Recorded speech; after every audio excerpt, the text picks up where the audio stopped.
ദിലീപേട്ടാ ദിലീപേട്ട ഇവിടെ ഏറ്റവും പുറകിലാണ്. എവിടെയാ? അല്ല കുഴപ്പമില്ല, ഹാപ്പി അല്ലേ ദിലീപേട്ട? ഹാപ്പി അല്ലേ? ഓ താങ്ക് യു.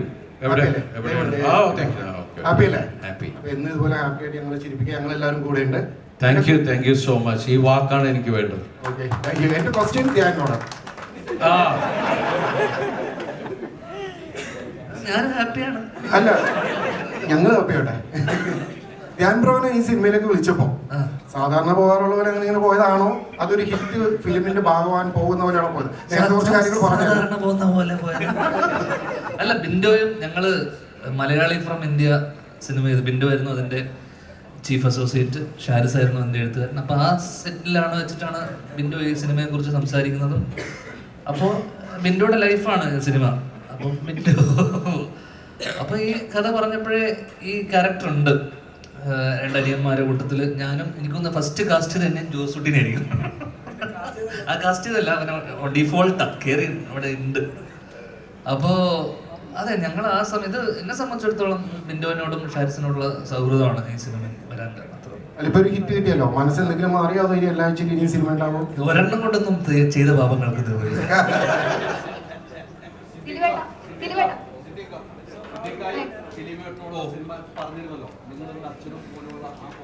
വലിയ രീതിക്ക് ഈ സിനിമയിൽ വർക്കായിട്ടുണ്ട്.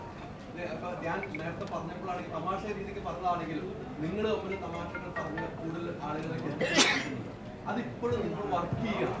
ഒരു സിനിമ നിങ്ങൾ വർക്ക് ചെയ്യണം. ആ ഒരു ഫോം തന്നെയാണ്.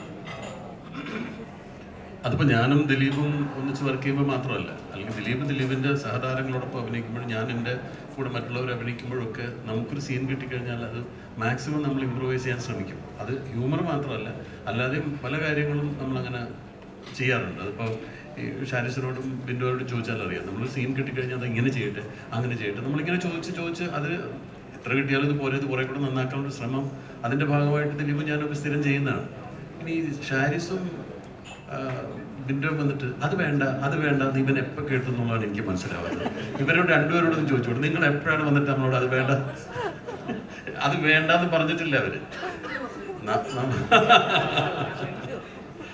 അത് അങ്ങനെയല്ല, അത് നമ്മൾ എപ്പോഴും ചെയ്യുന്നതാണ്. ഞാൻ എപ്പോഴും വിശ്വസിക്കുന്നത് നമുക്ക് കിട്ടുന്ന ഒരു കഥാപാത്രമാണ്, അതിൻ്റെ ഒരു സ്കെലിറ്റൻ മാത്രമാണ് അവർ നമുക്ക് തരുന്നത്. അതിന് മജ്ജയും മാംസവും എല്ലാം വെച്ച് പിടിപ്പിച്ച് അതിനൊരു സ്വഭാവം കൊണ്ടുവരേണ്ടതും അതിന് ഒരുപാട് കാര്യങ്ങൾ ചെയ്യേണ്ടത് നമ്മളാണ്. ഇപ്പം എനിക്കൊരു കഥാപാത്രത്തെ കിട്ടിക്കഴിഞ്ഞാൽ ആ കഥാപാത്രം ഏറ്റവും നന്നാവണമെന്ന് ഏറ്റവും കൂടുതൽ ആഗ്രഹിക്കുന്നത് ഞാനാണ്.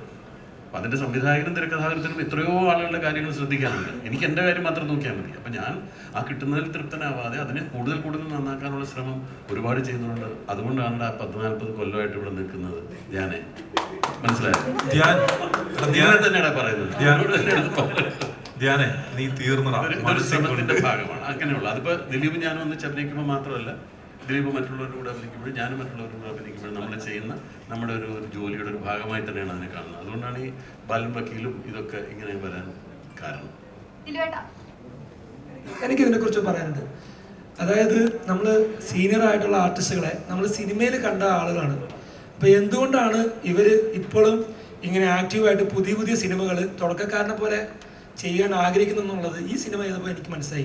സിദ്ദിഖേട്ടനോട് നമ്മളൊരു കാര്യം പറഞ്ഞു കഴിഞ്ഞാൽ സിദ്ദിഖേട്ടൻ അപ്പം തന്നെ അത് വളരെ ഒരു കൊച്ചുകുട്ടിയെ പോലെ ശ്രദ്ധിച്ചെന്ന് കേട്ടിട്ട് സിദ്ദിഖേട്ടൻ നമ്മളോട് ഇങ്ങനെ ഓരോന്ന് അപ്പോൾ പറയുകയാണ്. ഇവരെല്ലാം സ്പോണ്ടേനിയസ് ആയിട്ട് സംസാരിക്കുന്ന ആളുകളാണ്.